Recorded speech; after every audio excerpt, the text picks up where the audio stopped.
chronique du jour. Donc aujourd'hui, pas de questions, je vous explique ce qui m'est arrivé et vous expliquer également ce que c'est qu'une communication inconsciente avec notre partie subliminale, avec l'être que nous sommes réellement. En ce moment, je suis en train de faire un tri dans mes documents, dans mes papiers, je suis en train de changer de bureau, donc je vais transférer avec moi uniquement ce qui m'intéresse.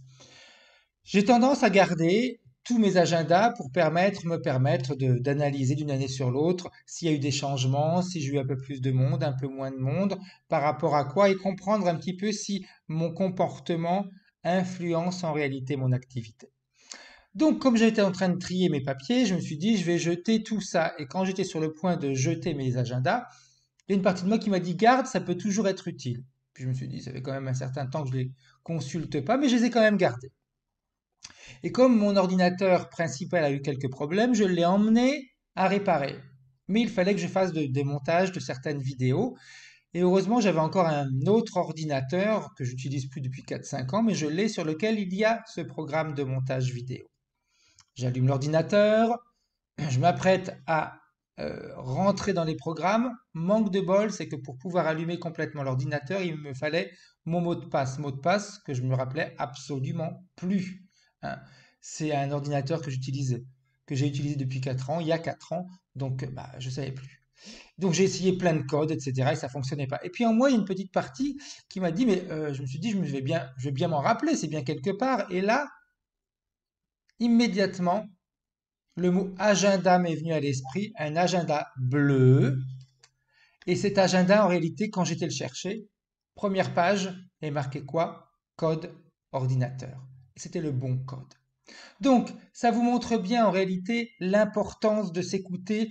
J'aurais très bien pu jeter tous ces agendas, parce que le tri s'est fait avant que j'allume mon ordinateur. Mais comme je me suis écouté, c'était un ressenti où on m'a dit non, ça peut être utile, et je n'avais pas en prévision d'allumer mon ordinateur, celui que je n'utilise plus depuis 4 ans, quand je faisais mon tri. Ce qui montre bien qu'il y a une partie de nous qui anticipe et qui peut nous faire obtenir des réponses ou des actions importantes pour notre vie. Donc, vous comprenez l'importance de faire attention à la communication inconsciente. Un message arrive, j'aurais très bien pu passer à côté. Je me suis écouté, je me suis arrêté, j'ai gardé tout ça. Et puis, c'était dans la même journée, 2 heures après, j'ai résolu mon problème parce que je m'étais écouté. Donc, j'espère que ça aussi va vous aider à comprendre l'importance quand on vous dit écoutez-vous, écoutez vos ressentis, que ce soit après une séance d'hypnose régressive, après une séance d'hypnose normale, que je fais en cabinet. Quand je dis normal, c'est pas normal, parce que de toute façon, c'est une méthode que j'ai peaufinée et créée. Donc, cette écoute de nos sensations, de nos ressentis est hyper importante. J'insiste tout le temps là-dessus. On pourrait se dire certaines fois, mais qu'est-ce qu'il a à insister sur ces ressentis, sur l'importance de s'écouter? Bien, vous avez un exemple, celui que je viens de vous donner. D'accord? Prenez soin de vous. On se retrouve encore. Chronique du jour. Inscrivez-vous. Cliquez sur j'aime.